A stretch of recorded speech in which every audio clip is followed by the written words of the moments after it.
Kowloon Wall City pernah memegang tahta sebagai sebuah kawasan penempatan manusia yang paling padat di dunia.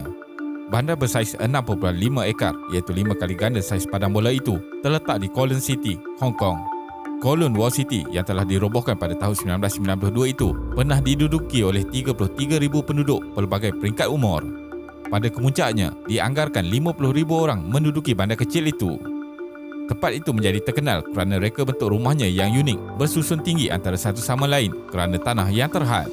Selain itu, ia juga menjadi sarang bagi aktiviti jenayah memandangkan tiada undang-undang di bandar itu. Jadi, dalam video kali ini, kita akan melihat bagaimana Kowloon Wall City boleh menjadi bandar yang paling padat di dunia. Teruskan menonton.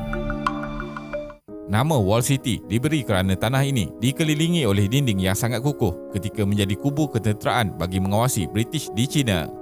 Ia pada asalnya adalah kubu kecil yang dibina semasa dinasti Song yang kemudiannya tidak disentuh selama ratusan tahun.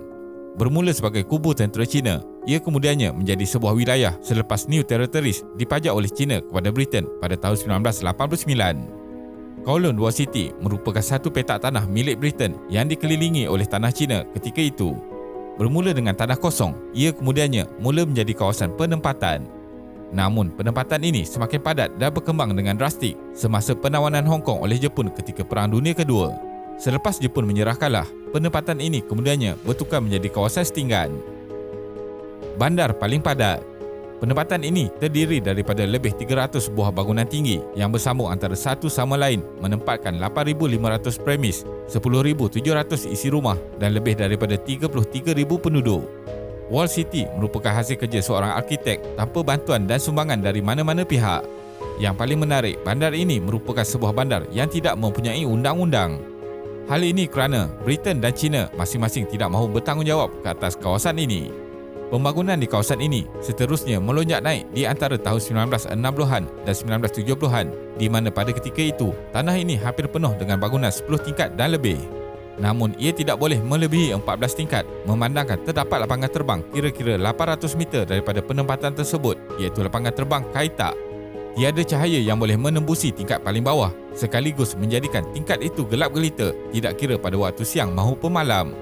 Setiap lorong diterangi dengan lampu neon yang sentiasa menyala sepanjang masa. Penduduk juga perlu membawa payung apabila melalui lorong-lorong kerana terdapat paip bocor di merata tempat dan ia tidak pernah dibaiki. Banyak pangsapuri tidak mempunyai tingkap atau akses kepada udara segar kerana kedudukannya yang tertutup di tengah-tengah bangunan. Bandar ini juga dipantau oleh pihak berkuasa selain tidak mengikut peraturan kesihatan dan keselamatan. Bukan itu sahaja, penempatan ini juga menghadapi masalah pencahayaan dan saliran air. Inilah yang menjadi punca kepada kebocoran dan air menitis di merata tempat yang berlaku di hampir semua lorong gelap di bangunan-bangunan berkenaan yang berkelebaran 1 hingga 2 meter.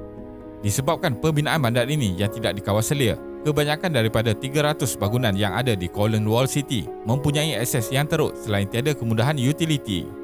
Terdapat jambatan yang menghubungkan antara satu bangunan dengan bangunan lain di tingkat atas dan sangat panjang sehinggakan seseorang boleh berjalan dari utara ke selatan yang merentasi seluruh kawasan ini tanpa menjejakkan kaki di atas tanah. Disebabkan keluasan rumah tersangat kecil, ruang digunakan secara maksima dengan menghasilkan tingkap atas yang lebih luas, ruang balkoni dan penggunaan ruang atas bumbung yang maksima. Terkenal sebagai sarang jenayah.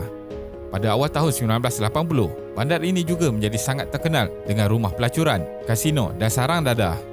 Ia juga menjadi terkenal sebagai medan selera yang menghidangkan masakan daging anjing serta kegiatan tidak bermoral doktor gigi yang boleh terlepas dari dakwaan jika berlaku apa-apa terhadap pesakit mereka.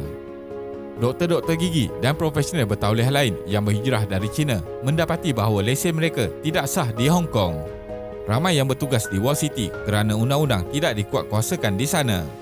Bandar ini terus menjadi syurga kepada penjenayah serta penagih dadah yang dikawal oleh kongsi gelap China dari tahun 1950-an hingga 1970-an.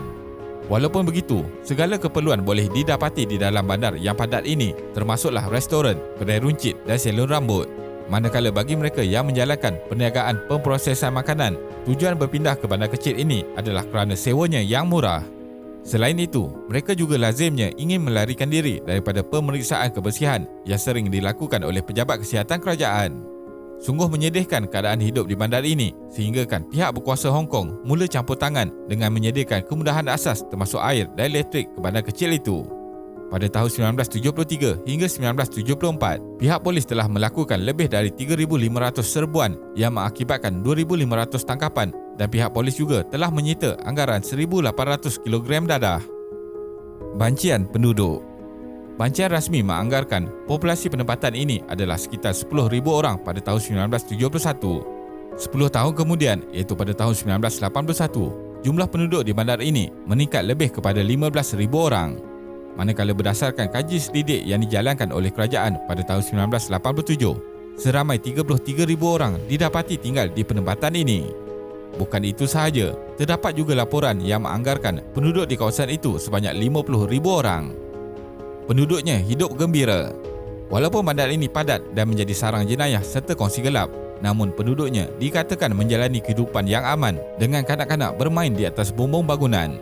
Kawasan atas bumbung rumah merupakan satu-satunya tempat yang ada untuk menghirup udara segar dan mencari ketenangan setelah terperangkap di dalam rumah yang sempit dan padat.